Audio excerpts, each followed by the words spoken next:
On peut y aller là. Qu'est-ce qu'on dit au chauffeur? Fils de pute!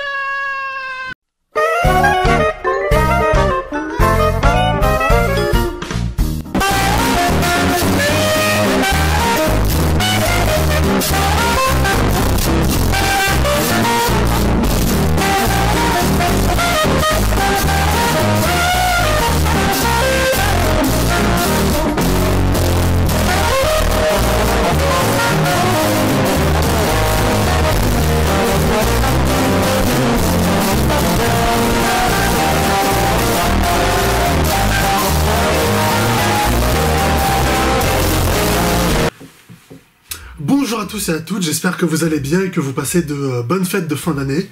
Moi ça se passe très bien en tout cas en ce moment et je suis assez content de ce qui se passe. Et aujourd'hui on se retrouve une nouvelle fois, comme chaque fin d'année, pour les vidéos de bilan de mon année cinéma, donc où je vais revenir dans 3 vidéos comme à chaque fois, hein, enfin sauf l'année dernière, où donc je vais parler de tous les films que j'ai vus, de ce que j'ai aimé, de ce que j'ai pas aimé, donc faire du coup le bilan global spécifiquement pour le cinéma, donc de mon année, en l'occurrence de mon année 2024. Et donc cette fois-ci, comme en fait comme beaucoup de fois, on va commencer par mon top des pires films de l'année 2024, donc ceux que j'ai le moins aimés. Je commence souvent par celle-là parce que c'est celle qui est le plus rapide à faire, généralement, vu qu'il y a pas beaucoup de films dedans, en général. C'est la vidéo où il y a le moins de films à traiter, puisque si vous me suivez depuis un moment, vous le savez. En général, je fais des top 10 sur ma chaîne, enfin pour les meilleurs films. Mais pour les pires films, j'ai jamais fait de top 10. Enfin, je suis jamais arrivé à 10 films, en fait, puisque en général, je suis assez indulgent. Et cette année, je pense que ça va être aussi très très rapide, puisque on est en 2024, et pour cette année 2024, eh bien dans mon top des pires films, il y a 4 films. Voilà, approprié. Après, je pense que c'est aussi un peu normal s'il n'y a que 4 films dans mon top des pires films. Après, c'est bien. Voilà, la vidéo va pas être très longue, et c'est bien au final, puisque j'ai vraiment détesté que 4 films cette année, que j'ai vraiment pas aimé. Et c'est peut-être dû aussi au fait que cette année 2024, on a eu beaucoup moins de... Enfin, on n'a pas eu moins de sorties cinéma, enfin moins de films en salle, mais on a eu moins de grosses sorties. C'est ça que je veux dire, quoi. Contrairement à 2023, où en termes de cinéma, surtout américain, mais aussi français, ou même japonais et tout, on a eu énormément de sorties, beaucoup de films qui sont sortis, enfin qui m'intéressaient, moi en tout cas, en 2023. Et c'est vrai qu'en 2024, il y en a eu un peu moins, donc ça explique aussi le fait que j'ai que 4 films cette année. Voilà. Et on commence tout de suite avec le numéro 4, donc de ce top 4, et là aussi ça va être assez marrant, puisque le numéro 4 de ce top, pour commencer, c'est Moi Moche et Méchant 4. Voilà. Vous savez, enfin vous le savez pas, mais vous savez, il y a 7 ans, déjà donc en 2017, quand on a eu la sortie du Moi Moche et Méchant 3, du 3e opus, quand j'avais vu au cinéma, à l'époque, il m'avait un peu déçu. Je trouvais un peu moyen, enfin, j'avais bien aimé, mais il m'avait un peu déçu. Mais maintenant que cette année, j'ai vu le 4, et honnêtement, le 3e, c'est devenu un chef-d'œuvre à mes yeux. Enfin, c'est pas un chef-d'œuvre, mais il est remonté dans mon estime à un point. Il a gagné 10 000 points de compétences. Je sais pas, mais parce que le 4e que j'ai vu, c'était vraiment pas bon. J'ai pas du tout aimé ce 4e opus, et c'est assez dommage, puisque les films Moi Moche et Méchant, je les aime tous, enfin, sauf les Mignons qui est sorti en 2015, qui est le film que je trouvais un peu moyen, mais honnêtement, je préfère le film des Mignons à ce Moi Moche et Méchant 4. Et je suis assez déçu parce que tous les autres films de Moi Moche et Méchant et de Illumination en général du studio, je les aimais tous, et là ce 4e opus, c'est vraiment... Je pense que c'est le premier film Moi Moche et Méchant, et le premier film aussi Illumination, que vraiment j'aime pas du tout, quoi, que vraiment je trouve raté, et vraiment mauvais, et c'est assez dommage. Alors déjà, pour commencer, il n'y a pas d'histoire dans le film, c'est un film à sketch. Mais vraiment, au début du film, t'as un enjeu, puis après, pendant tout le film, l'enjeu est oublié pour faire plein de sketchs, et c'est seulement à la fin du film que l'enjeu revient pour que l'histoire redémarre, quoi. Donc c'est vraiment plus un film à sketch qu'un film à histoire, en fait. Mais après, ça aurait pu passer parce que le 3e film aussi avait un petit peu ce côté film à sketch, puisque t'as Parce que t'as plusieurs moments du film, où, dans le troisième film, où t'as beaucoup de sketchs qui arrivent dans Mamoche Méchant 3 et qui font pas forcément avancer l'histoire. Mais dans le 3, ça marchait, et j'aimais bien ça aussi, parce que, bah, au moins c'était des sketchs qui étaient drôles. Là, dans Mamoche Méchant 4, honnêtement, c'est pas un film drôle. J'ai quasiment pas rigolé devant le film, du début à la fin, et justement, bah, tous les sketchs qu'ils peuvent nous offrir, et bah, je les ai trouvés pas très inspirés, pas très fun, pas très divertissants, pas très délirants. C'était pas très rigolo, et je me suis plus ennuyé qu'autre chose pendant tout le film, et en plus de ça, t'as plusieurs éléments dans le film qui ont été introduits, notamment dans la bande-annonce, et que au final servent pas du tout, comme le bébé de Gru par exemple, qu'ils ont beaucoup mis en avant dans les bandes-annonces. Bah, dans le film, il sert à 3 scènes, et pour faire des sketchs, ils sont pas très drôles, et à part ça, bah, il sert plus à rien, vu que bah, pendant tout le reste du film, ils font des sketchs. Et c'est pareil aussi pour l'idée des méga mignons. Là, c'est des mignons avec des super pouvoirs. Je trouve l'idée géniale. Ils ont toujours su bien utiliser les mignons dans les films, et je me suis dit bah, que là c'était vraiment une bonne idée, qu'ils allaient faire plein de sketchs et de gags drôles avec eux. Et bah non, puisque bah, les méga mignons, les mignons avec des super pouvoirs, une idée super, hein. Moi j'aimais beaucoup ça, mais ils sont là pendant 3 scènes du film. 3 scènes et demie, puisqu'ils apparaissent un peu à la fin, mais vraiment tu les vois quasiment pas de tout le film, puisque bah, là aussi le film fait que des sketchs pendant tout le temps, et là aussi c'est super dommage, puisque bah, l'idée, elle est très bien, des mignons avec des super pouvoirs, mais ils s'en servent pas, ils en font rien, et ils font rien de drôle avec, ils sont là pas longtemps, et c'est ultra dommage. Et la fin du film, j'ai dit qu'à la fin t'avais les enjeux un petit peu qui revenaient, mais même la fin du film, j'ai trouvé un peu nul. Voilà, c'est Maxime, donc le méchant, et Gru, qui se battent en haut d'un immeuble en construction, puis après ils atterrissent sur une grue, et se battent un peu sur la grue. Après, Gru est sur le point de tomber, il se rattrape, et après, il donne un coup de poing à Maxime, et Maxime tombe, et c'est la fin. Et oui, c'est 1h30 de film à sketch, tout ça pour arriver à ça, et c'est nul, c'était pas fun, c'était pas divertissant, c'était pas incroyable, c'était très très décevant ce final, et ouais non, j'étais très très déçu par ce film. Et t'as aussi un autre point qui m'a un peu interrogé, et qui m'a un peu inquiété. Sur le coup, je m'en étais pas rendu compte quand je suis allé voir le film, je m'en suis rendu compte après. C'est concernant le personnage de Silas de la Molfesse, donc le président de l'agence de Lynx, là. Silas, donc le président, il a démissionné dans le 3e film. Il a été remplacé par une femme. Donc, bah, il a rien à faire dans le 4e film, en fait. En tant que dirigeant de l'agence, puisqu'il a démissionné dans le 3. Qu'est-ce qu'il fait là dans le film? Tu sais pas, et apparemment Illumination aussi ils savent pas, puisque ils l'ont ramené comme ça, sans se soucier de ce qui s'est passé avant. Et c'est sur ça que ça m'inquiète un peu, parce que c'est un premier point.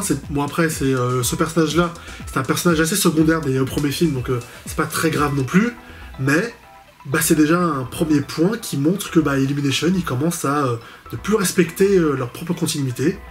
Et honnêtement, si ça continue comme ça, si ils font plus d'émotions, plus de drame, et qu'ils font que des sketchs dans leurs films, des sketchs pas drôles, honnêtement, moi je vais arrêter d'aller voir les films moches et méchants. Hein. Je vais pas aller voir la suite, hein, j'irai pas voir le 5. Parce que vu que le 4 a fait 960 millions au box-office mondial, c'est sûr, il y aura un 5. Mais honnêtement, le 5 et les autres après, je pense, j'irai pas les voir. Hein. Parce que c'est pas pour ça que moi je regardais Moche et Méchant. C'était pour l'émotion, pour le drame, pour les blagues et tout, l'humour, pour le côté délirant aussi. Mais là, il y a plus du tout ça dans ce 4e film, quoi. Donc s'il continue comme ça dans les suites, honnêtement, moi ça m'intéresse plus. Hein. Et j'ai plus envie de suivre cet univers, et j'irai pas voir la suite. Hein. Je vais arrêter Moche et Méchant si ça continue comme ça. Hein. Je vais laisser une dernière chance au 5 pour voir. Et il y a aussi le 3e film des Mignons qu'ils vont faire, et ils vont faire les Mignons 3. Les Mignons 3 aussi, ça pour le coup, ça m'intéresse un peu plus, vu que le 2 qui était sorti en 2022, j'avais beaucoup aimé. Hein. Pour le coup, celui-là, il reprenait bien plus la formule de base de Moche et Méchant, qui est bien. Mais honnêtement, si Moche et Méchant continue sur ce modèle du 4e film, ce 4e film ne m'intéresse pas, il m'a déçu, il était nul, et s'il continue comme ça, je vais arrêter de regarder Moche et Méchant. Je regarderai plus les films. Ce serait dommage, mais Si ça m'intéresse plus, bah ça m'intéresse plus, j'irai plus les voir. Voilà, donc ça commence sur une note bien négative, voilà, mais ça va pas s'améliorer après, hein, voilà, on est que au début du top. Et on va passer directement maintenant au numéro 3.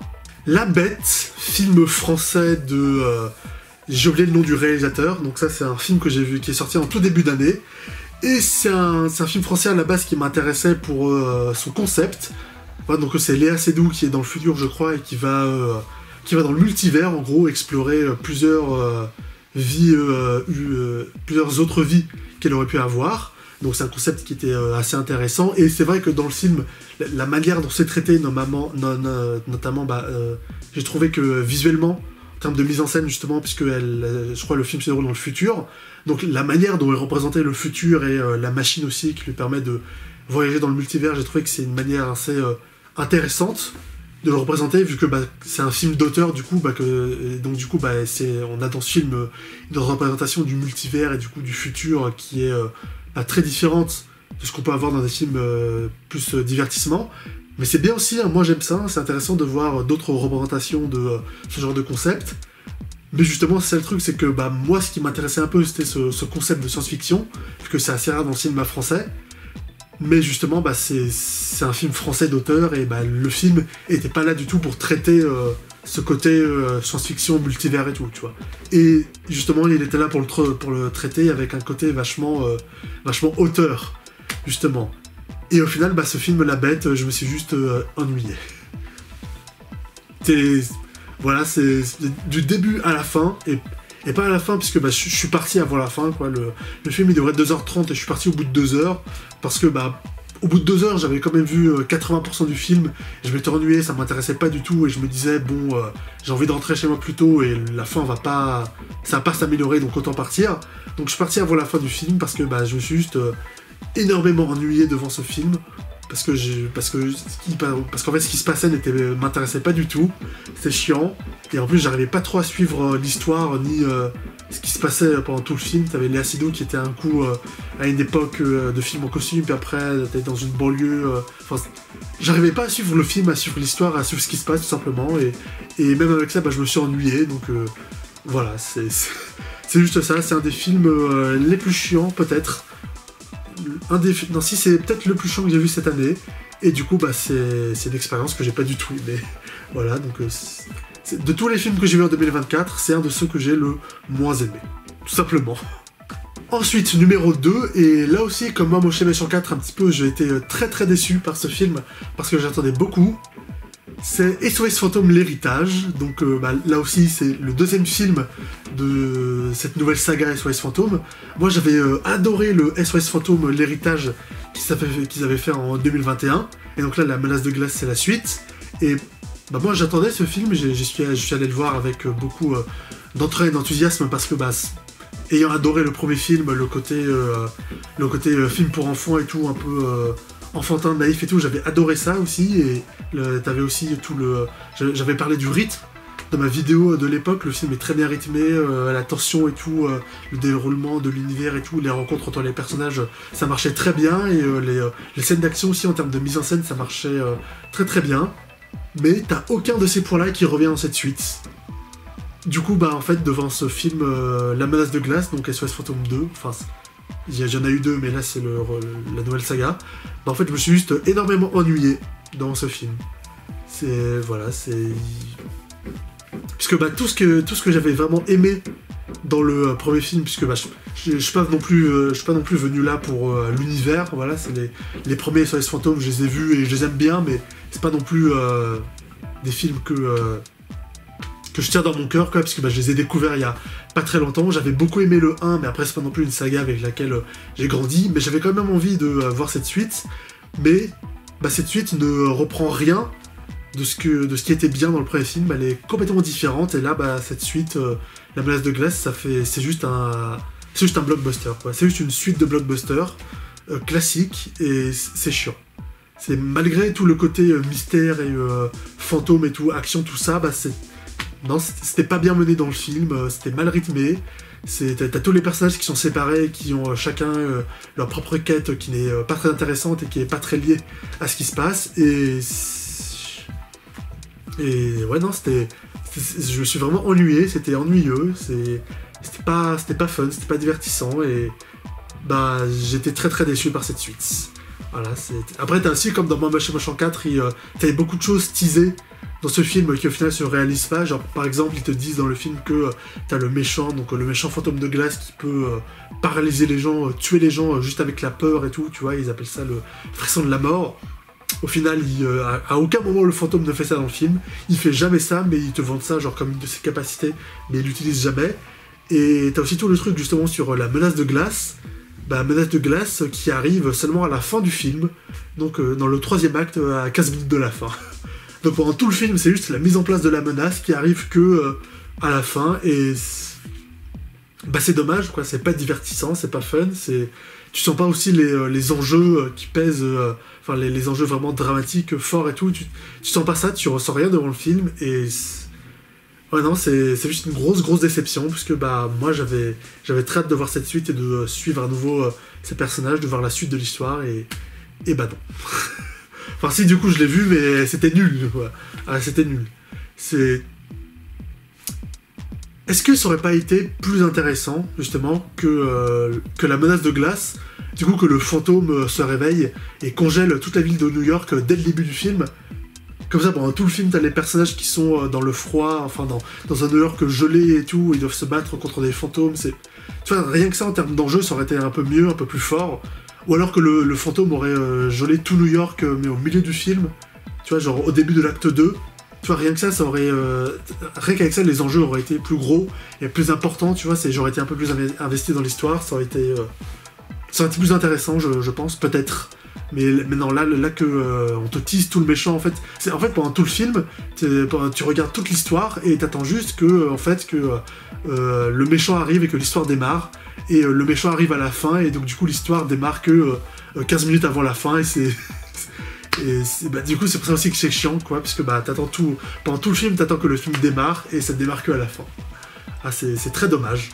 C'est assez absurde aussi quand tu y penses, quoi. Si t'imagines aussi, c'est comme si dans Independence Day, t'avais les aliens qui attaquaient la Terre, mais seulement à la fin, quoi. C'est 20 minutes avant la fin. Non, quoi. Du coup, ils représentent pas du tout une menace. Enfin, c'est la menace de glace, mais c'est une menace vraiment tangible qu'à la fin du film, quoi. C'est dommage. C'est très très dommage. J'étais très déçu par le film. Voilà, c'est triste. Et maintenant, numéro 1, le film que j'ai le plus détesté de cette année, et là pour le coup j'ai vraiment pas aimé, c'est L'Empire de Bruno Dumont. Alors en fait, en soi c'est pas de ma faute. Non, en fait je veux dire c'est... Non, en fait c'est l'inverse. En fait c'est ça que je veux dire, c'est que... En fait c'est plutôt de ma faute en fait si j'ai pas aimé le film. Parce que on peut pas vraiment blâmer le film. C'est plutôt de ma faute si au final je l'aime pas. Mais après, foncièrement, c'est pas de ma faute non plus, quoi. C'est parce que, je vous explique. Le film, c'est quand j'ai vu la bande-annonce au cinéma, et la bande-annonce m'avait un peu intéressé, tu vois. Je trouvais, tu vois, que le côté film de science-fiction, mais un peu fauché, un peu chez les ploucs, tu vois, ça avait l'air un peu intéressant, ça avait l'air drôle, tu vois, et ça avait l'air aussi assez inédit. Ouais, c'est vrai qu'on fait pas souvent de films de science-fiction comme ça en France, et il y avait là un petit côté un peu parodique et tout, rigolo, qui avait l'air intéressant dans la bande-annonce, quoi. Ça m'intéressait, la bande-annonce était assez cool avec ça.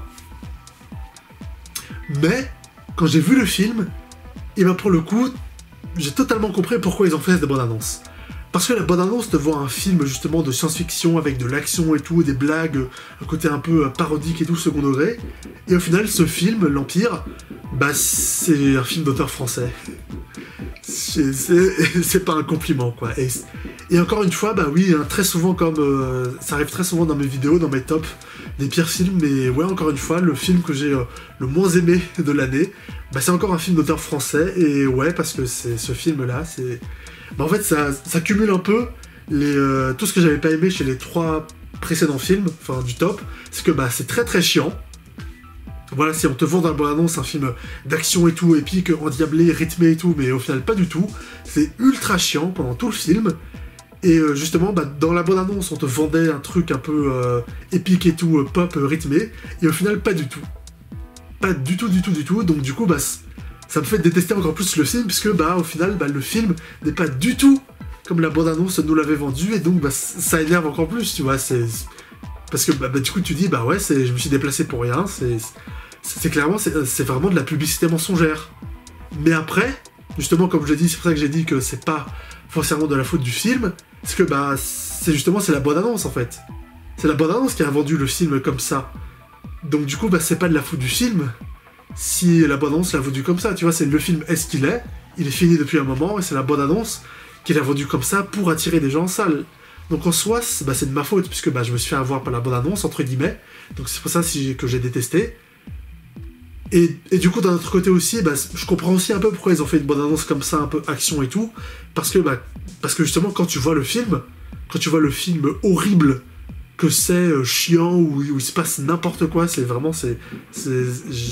détesté mon visionnage de ce film, bah, quand tu vois le film comment il est, bah en fait je comprends que dans la bande-annonce, il est vendu comme un film un peu action et tout, et drôle, pour essayer d'attirer des gens, parce que parce que personne de normal ne serait allé voir ce film, tu vois, un film comme ça, jamais ça aurait fait des entrées, et justement, bah du coup, pour essayer de faire des entrées, bah, ils t'ont vendu un film un peu action dans la bande-annonce pour essayer d'attirer du monde, quoi. Et bah, du coup, ça a marché sur moi, et du coup, bah ouais, mais du coup, bah, je suis encore plus énervé, j'ai encore plus détesté ce film, parce que, parce que le film n'est pas du tout comme il est dans la bande-annonce, quoi. C'est clairement, on nous a menti.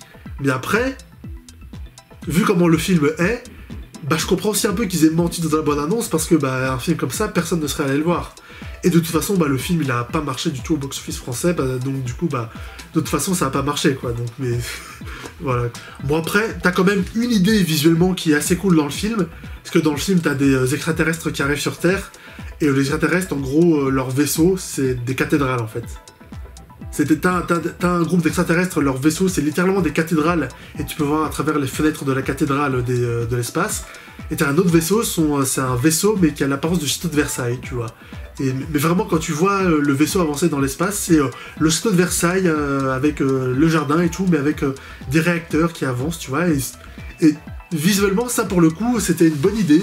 Et en plus, c'est plutôt bien fait dans le film, hein, les effets spéciaux sont assez bien faits, hein, étonnamment. Et ça pour le coup, c'était une bonne idée visuellement qui rendait assez bien et qui était assez intéressant. Enfin, ça pour le coup, c'était assez cool dans le film. C'est le seul aspect du film que je garde, que je sauve, et qui passait bien, tu vois, qui était plutôt cool. Mais après, tout le reste du film, c'était... Non, j'ai vraiment pas aimé. Et pour le coup, ce film-là, je suis pas sorti avant la fin parce que bah, j'étais sidéré parce que je voyais, quoi. C'était infâme. Vraiment, c'est le rythme, les acteurs, je comprenais même pas ce qui se passait, tu comprends même pas l'avancée de l'histoire, tu comprends pas ce qui se passe. Et ouais, non, c'est... Vraiment, j'ai détesté ce film. J'ai pas du tout aimé ça. Et c'est l'Empire, du coup. C'est le film que j'ai le moins aimé de cette année 2024. C'était terrible. Horrible.